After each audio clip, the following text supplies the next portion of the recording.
नई शिक्षा नीति में एक बाल वाटिका जोड़ा है ह्यूमन रिसोर्स मिनिस्ट्री ने।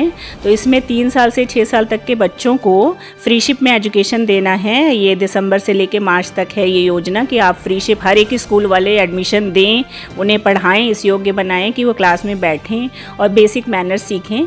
उसके बाद अप्रैल से उनकी प्रॉपर एजुकेशन शुरू होगी। तो ये बेसिक लर्निंग के लिए जो गवर्नमेंट की योजना है उससे गवर्नमेंट का भी मैं धन्यवाद देती हूँ कि बहुत ज़्यादा अच्छी योजना है, जिसमें हर ये गुजारिश है कि वो इन चीज़ों के लिए फ्रीशिप में बेसिक एजुकेशन के लिए बाल वाटिका के प्रोग्राम के तहत बच्चों के एडमिशन्स लें और उनके ऊपर ध्यान दें।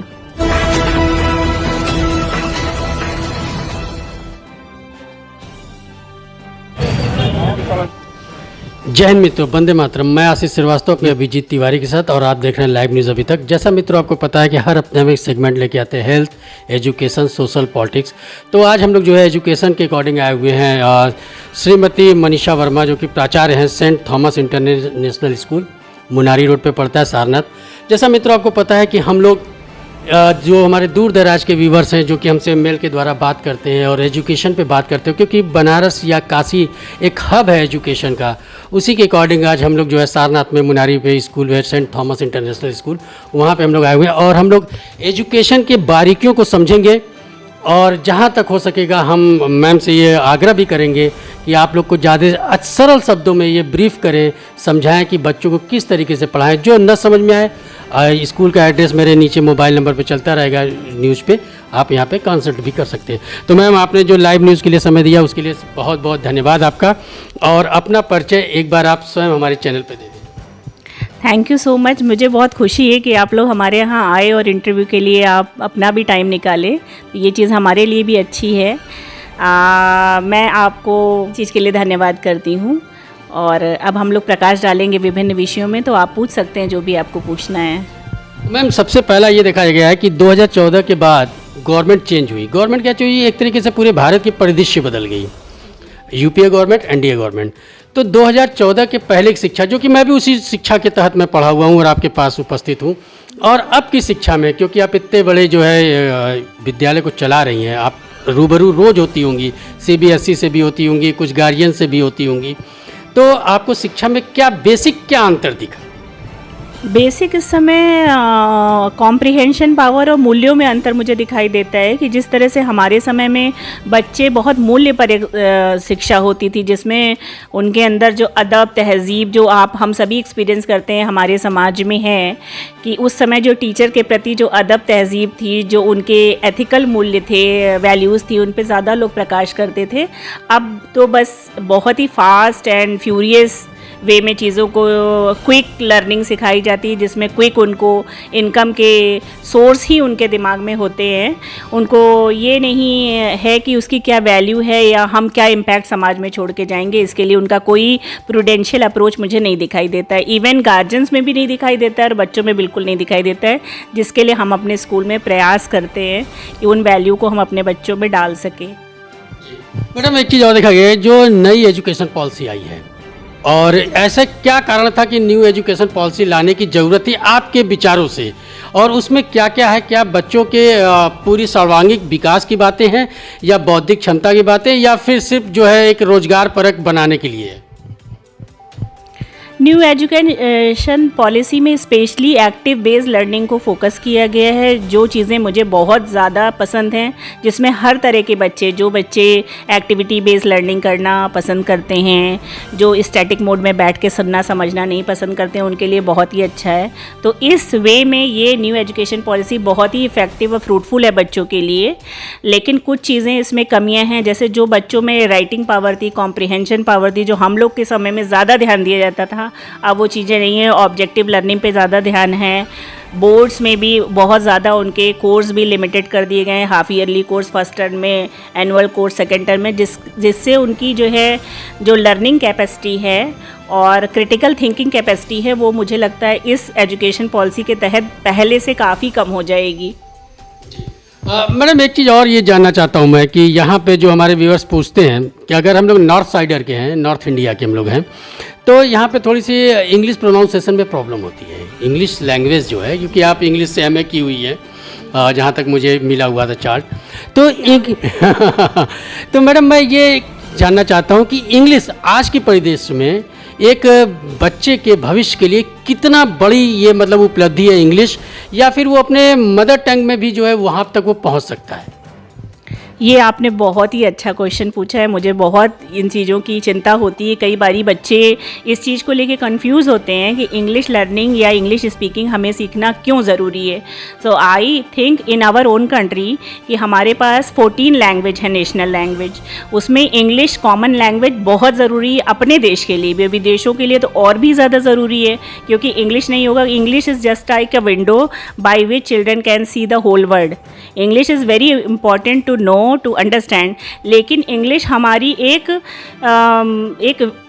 हमारे अंदर एक टैलेंट के रूप में हो सकता है, लेकिन हमारी मदर भाषा तो हिंदी है, तो उसको हमें बराबर से रिस्पेक्ट देना चाहिए। और इंग्लिश हमारी लैंग्वेज है जिसको हम यूज़ कर सकते हैं आगे बढ़ने के लिए, लेकिन जो है इंग्लिश का कल्चर हमारे लिए बिल्कुल भी वैल्यूएबल नहीं है, क्योंकि इंडियन वैल्यू और इंडियन कल्चर पूरे वर्ल्ड में अप्रिशिएट किया जाता है। तो मैं इस चीज़ को ज़ोर डाल के बोलना चाहूँगी कि हमारे बच्चों को इंडियन कल्चर और वैल्यूज़ को सीखना समझना चाहिए, जिसके लिए न्यू एजुकेशन पॉलिसी में बहुत प्रयास किया गया है। हमारे जितने भी फ्रीडम फाइटर्स हैं, कंटेंट्स में बहुत सारी चीज़ों को जोड़ा गया है, जो मुझे लगता है आगे जो हमारी जनरेशन बीतेगी after 10 years it will be very powerful impact इसका पड़ेगा। ये चीज़ें मैं इसलिए पूछा था मैडम, क्योंकि हमारे जो नॉर्थ इंडिया जैसे खासतौर से झारखंड, बिहार के हमारे जो व्यूवर्स हैं वो अक्सर ये कहते हैं, क्योंकि बिहार के बच्चे जो है सिविल सर्विस से पहले बहुत आते थे, लेकिन अब जो है वहाँ के बच्चे घट के साउथ इंडिया के लोग ज़्यादा हो, क्योंकि साउथ इंडियन की इंग्लिश और मलयालम, तमिल, कन्नड़, तेलुगु रहती है तो वो निकाल लेते हैं। खैर इस पर बात करते हैं।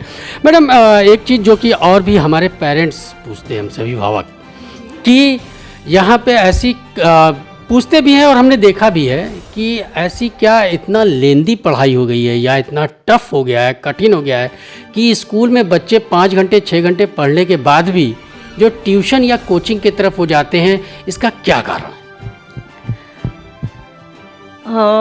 इसका कारण कह सकते हैं एक प्रथा चल गई है सिर्फ हमारे समाज में कि ट्यूशन कोचिंग जाना ज़रूरी है। जहाँ तक मैं अपने गार्जियन की बात करूँ, अपने स्कूल टीचर्स और बच्चों की बात करूँ, तो पर्सनल लेवल पे हम अपने बच्चों को मोटिवेट करते हैं कि आप सेल्फ लर्निंग, सेल्फ स्टडी पे फोकस कराइए, जिससे उनके अंदर सेल्फ डिपेंडेंसी की भावना बढ़े, ना कि कोचिंग ट्यूशन्स पे वो डिपेंड रहें। कई बारी क्या होता है, बच्चे इस बात को लेके कंफ्यूज हो जाते हैं कि हम अपने टीचर की बात को फॉलो करें जो स्कूल में पढ़ा रहे हैं, या ट्यूशन टीचर की बात को फॉलो करें, और इस कन्फ्यूज़न में उनकी स्टडी बहुत ही ज़्यादा सफ़र करती है। तो मैं अपने गार्जियंस जो भी लोग सुन रहे हैं उनसे यही आग्रह करूँगी कि आप ज़्यादा से ज़्यादा अपने बच्चों को इस चीज़ के लिए मोटिवेट करिए कि वो सेल्फ लर्निंग पर ध्यान दें। अब तो बहुत सारे ऑनलाइन प्लेटफॉर्म भी हैं जिसका वो फ़ायदा ले सकते हैं, और आप अपने कोचिंग ट्यूशन में जो भी पैसे आप इन्वेस्ट कर रहे हैं उसको ना करें। स्कूल ही काफ़ी, हमारा स्कूल ख़ास तौर पे मैं कहूँगी, सारे स्कूल की तो जिम्मेदारी नहीं, लेकिन मेरे ध्यान में हर एक स्कूल अपनी तरफ से बेहतर प्रयास करता है अपने बच्चों के साथ उन्हें पढ़ाने का। तो स्कूल की लर्निंग ही काफ़ी है, फिर अपना भी गार्जियंस क्वालिटी टाइम दें, और कोचिंग ट्यूशन्स पे बहुत ज़्यादा वो डिपेंडेंसी ना रखें, क्योंकि ये बच्चों के कहीं ना कहीं सेल्फ कॉन्फिडेंस को भी ले जाता है। ये चीज़ जो है, इसी से एक सवाल और निकलता है मैडम कि क्या ऐसी कमज़ोर बच्चे जो हैं, अगर मैं यूँ कहूँ कि आपका स्कूल से निकला हुआ बच्चा, आपके स्कूल से सेंट थॉमस इंटरनेशनल स्कूल से निकला हुआ बच्चा कहीं भी बीट कर लेता है, और अगर हम इसी की अगर थोड़ा सा 1 किलोमीटर 2 किलोमीटर पहले चले तो वहाँ प्राइमरी पाठशाला है, वहाँ के बच्चों में वो कैपेबिलिटी नहीं आ पाती, तो क्या, जबकि गवर्नमेंट सबसे ज़्यादा पैसा वहीं पर देता है, हमारे आपके टैक्स का पैसा वहीं पर लगता है, तो ये जानने का मेरा अधिकार है आपसे कि ऐसी क्या प्रॉब्लम हो जाती है कि वहाँ के बच्चे बेचारे कहीं नहीं निकल पाते हैं। मैंने अपने लाइफ में नहीं देखा मैडम अभी तक, हाँ, और यहाँ के बच्चों को मैंने अक्सर देखा है, IIT, यूपी टेक जो भी हो वो बीट कर लेते, ऐसे कहाँ दिक्कत खड़ी होती है? ये फिर से आपने क्वेश्चन, बहुत अच्छा क्वेश्चन पूछा है। मैं अप्रिशिएट करूँगी आपको कि आप अच्छे टॉपिक ले रहे हैं। इसका एक विशेष कारण गार्जियन का माइंडसेट होता है, जो मैं अपने यहाँ भी देखती हूँ। जो हमारे RTE के बच्चे हैं जो फ्रीशिप में पढ़ रहे हैं, वो गार्जियंस अपने बच्चों पे उतना भरपूर ध्यान नहीं देते, और स्टडी एक ऐसा आपको अब आउटपुट तभी मिलेगा जब गार्जियंस, स्कूल पूरा कलेक्टिव एफर्ट डालें बच्चे के ऊपर, तब हमें रिजल्ट मिलते हैं। और वहाँ सरकारी स्कूल्स में यही होता है कि गार्जियन बहुत ज़्यादा ही मतलब ध्यान नहीं देते, लापरवाही से कि चलो फीस उतनी नहीं लग रही है, बच्चे रेगुलरिटी से स्कूल नहीं जाते। इसी में आप देखेंगे जो बच्चे सिंसियर हैं, इसी में वो बच्चे कुछ ना कुछ विशेष बनते हैं अपने जीवन में। आप बिल्कुल ऐसा नहीं कह सकते कि सरकारी स्कूलों के बच्चे कोई अच्छी अचीवमेंट नहीं कर पाते हैं जीवन में। मैडम, दूसरा और बहुत महत्वपूर्ण सवाल ये मेरी नज़र से, आपके यहाँ एडमिशन जब होता है बच्चों का, तो आप अर्जुन तो ले ली, अर्जुन पहले से ही आपके पास आ गया, तो सवाल को मेरा पूरा सुनिएगा।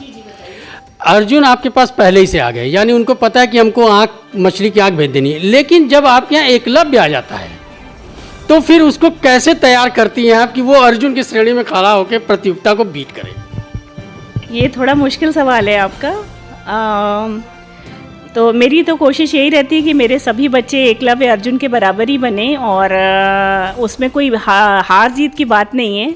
सभी बच्चे एक दृष्टि से एक बराबर से डेवलप करें। मैडम, हम थोड़ा सा बात कर लेते हैं सेंट थॉमस इंटरनेशनल स्कूल की। आखिर ऐसा क्या है कि गार्जियन, अभिभावक या पेरेंट्स आपके यहाँ पढ़ाए, क्या क्या है? हमारे यहाँ हर तरह की फैसिलिटी है। हमारे जो सोल विज़न है वही है, this is a school, this is not just a school, a home for tomorrow's victor. हम एकदम होमली गार्जियनशिप इन्वायरमेंट अपने बच्चों को देखते हैं। आप हमारे बच्चों से मिल सकते हैं। मैं आपको आश्वस्त कर सकती हूँ कि बहुत ही सिक्योर, बोल्ड और फ्री हैं अपनी चीज़ों को रखने के लिए, बिल्कुल भी शाय नहीं हैं, और बहुत ही गार्जियंस कनेक्टेड हैं जो अपनी चीज़ों को पूछ पाते हैं, क्वेरी कर पाते हैं और अच्छे से सेटिस्फाई रहते हैं। हमारे 100% गार्जियन सेटिस्फाई हैं और वो सीख रहे हैं बच्चे।